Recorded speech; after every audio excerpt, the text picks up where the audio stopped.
మీ పాదాలు శతకోటి వందనాలండి. మా ఆశీస్సులు ఉంటుందమ్మా ఎప్పుడు. చెప్పమ్మా, ఏం తెలుసుకోవాలి నీ గురించి? అదే మ్యారేజ్ గురించి, లైఫ్ ఎలా ఉంటుందని. ఏం చదువుకున్నావు తల్లి? 8 వరకు చదివి ఆపేశానండి. అందుకే ఎక్కడ నిండిపోయిందా? ఇంట్లో చదువుకోమన్నారండి, నాకే ఇంట్రెస్ట్ లేక అప్పుడే తెలివి అంతా ఎక్కువైపోయింది అని ఆపేస్తారు అంతే.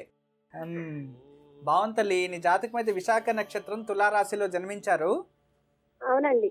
బాగుంది, జన్మజాతకు బాగుంది. చాలా హుషారుగా ఉంటారు, బాగా చక్కగా మాట్లాడతారు, అందరితో మోసపోతూనే ఉంటారు. అవును కదా? అవునండి. బాగా అందరితో తిట్టించుకుంటూనే ఉంటారు. కరెక్ట్ అండి గురువు గారు. అందరిపైన కోపడతారు మీరు కూడా. అవునండి. చెప్పండి తల్లి. అదే మ్యారేజ్ ఎప్పుడైద్దని ఇంట్లో వాళ్ళకి కొంచెం టెన్షన్ గా ఉందండి. నాన్నకి ఎంతమంది సంతానం టోటల్? నాన్నకి 3 అండి, నేను పెద్దదాన్నండి. నా తర్వాత 2 తమ్ముళ్ళు ఉన్నారండి. ఇప్పుడు మీకు చేసేసి నెక్స్ట్ తమ్ముళ్ళకి చేయాలైతే. అవునండి. ఇప్పుడు మీకు ఎంత వయసు? నాకు 24 నడుస్తున్నాయండి. 1992లో పుట్టానండి. 92. అవునండి. సరే తల్లి, నీకు మ్యారేజ్ మీరు అనండి, నెక్స్ట్ మంత్ లో చేసేద్దాం, దాంట్లో ఏముంది? గురువు గారు, మా నాన్న మాట్లాడతారంటండి, ఇవ్వనండి. ఇవ్వు తల్లి. చెప్పమ్మా. ఇప్పుడు మీరు ఎందుకు ఏడుస్తున్నారు? ఎందుకు బాధపడుతున్నారు?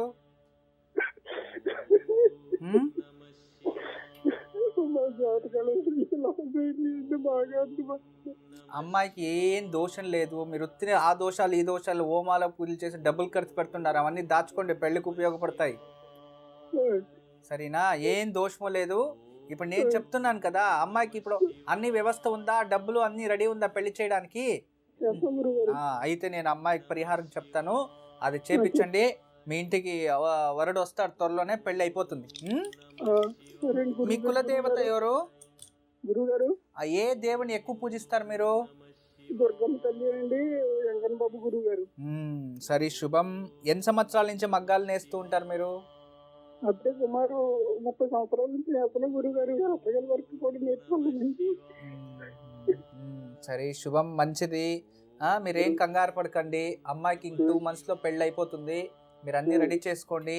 రెండో సంతానం అబ్బాయి మీ ఇంటి నుంచి ఉత్తరం దిశ నుంచే వస్తాడు. అతను కూడా మగ్గాల్లోనే ఫేమస్ అయి ఉంటాడు. అలాంటి అబ్బాయి వస్తాడు, ప్రాబ్లం లేదు. మంచిగా ఉంటుంది మీ కూతురు, చాలా మంచి కూతురు అమ్మాయి, చాలా మంచి పిల్ల.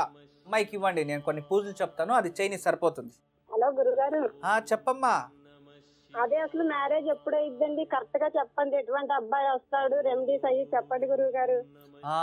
రెండో అబ్బాయి వస్తాడు, మీ ఇంటి నుంచి ఉత్తర దిశ నుంచి వస్తాడు తల్లి. సరేనా? గురువు గారు చెప్పండి. రోజు ఉదయాన్నే లేచి 5 గంటలకే తెల్ల జిల్లేడు చెట్టు దగ్గరలో ఎక్కడైనా ఉంటుంది, వెళ్ళి 9 ప్రదక్షిణ చేసి మినప్పిండితో ప్రమిద చేసి, ఇంట్లోనే మినప్పిండితో ప్రమిద చేసి తీసుకెళ్ళి జిల్లేడు చెట్టు మొదల్లో దీపం వెలిగించి 9 ప్రదక్షిణ చేయండి. రోజు 18 రోజులు చేయాలి. మధ్యలో ఏ కారణానికి బ్రేక్ కాకుండా చూసుకోవాలి. 1. అమ్మా, అలాంటి వాళ్ళది నిజమైన ప్రేమ కాదు, అది వ్యామోహం. ఎగ్జాక్ట్లీ చిన్నత్త, నిజంగా ప్రేమించుకున్న వాళ్ళు అలా చేయరు. ఎంత మనసు విరిగిపోతే కన్న కూతుర్ని పట్టుకొని మా దృష్టిలో చచ్చిపోయా ఉంటుందా తల్లి? అది సరే అమ్మా, తన కూతురుతో తన మాట అనేటప్పుడు ఆమె మాటల్లో వ్యథ, కళ్ళల్లో బాధ గమనించావమ్మా?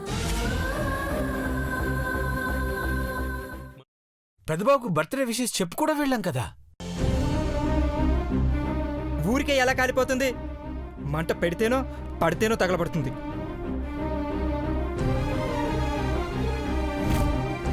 కరెక్ట్ చిన్నబాబు, నీకొచ్చినట్టే నాకు డౌట్ వచ్చింది. పార్వతే షర్టును తగలబెట్టిందనుకుంటా.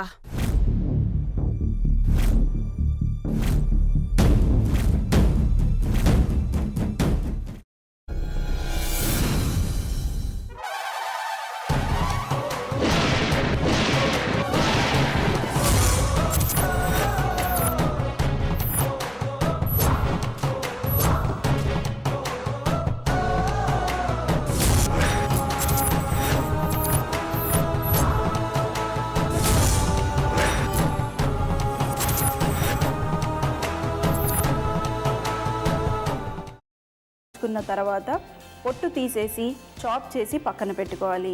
ఒక ప్యాన్లో కొద్దిగా నూనె వేడి చేసి అందులో ఆవాలు, మినప్పప్పు, శనగపప్పు, కరివేపాకు, సన్నగా తరిగి పెట్టుకున్న ఉల్లిపాయలు వేసుకుని 1 నిమిషం పాటు వేయించుకోవాలి. ఆ తర్వాత కాల్చి కట్ చేసి పెట్టుకున్న వంకాయని కూడా అందులో వేసుకుని బాగా మిక్స్ చేసి బౌల్లోకి ట్రాన్స్ఫర్ చేసుకుని అందులో తగినంత చిక్కటి పెరుగు లేదా పల్చటి పెరుగు వేసుకుని మిక్స్ చేసి అన్నంతో కానివ్వండి, చపాతీతో కానివ్వండి సర్వ్ చేసినా చాలా బాగుంటుంది.